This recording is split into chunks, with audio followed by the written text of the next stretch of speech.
Қазақстан Республикасының тұңғыш президентінің рухани жаңғыру бағдарламасы аясында саламатты өмір салтын насихаттауға бағытталған Қазақстан Республикасы қарулы күштерінде бастау алған ел тірегі 2019 акциясы шеңберінде өткізілген велошеру мәреге жетті.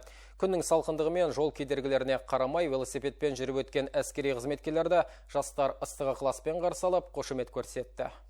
Батыс Қазақстан облысы қорғаныс істері жөніндегі департаментінің ұйымдастыруымен өткен велошеру бүгін Бәйтерек ауданының Көшім ауылынан бастау алды. Киров саябағында өз мәресіне жеткен марафонға 40-қа жуық адам қатысты. Жалпы ұзындығы 42 шақырымға созылған велошеру халықты спортқа шақыру, саламатты өмір салтын қалыптастыру, жастарды жаман әдеттерден бойларын аулақ ұстауға үндеу болуда. Алдағы уақытта аталмыш марафон отан қорғаушылар мерекесі қарсаңында жалғасын тауып, Ақжайық ауданынан бастау алмақ. Хотим поддержать.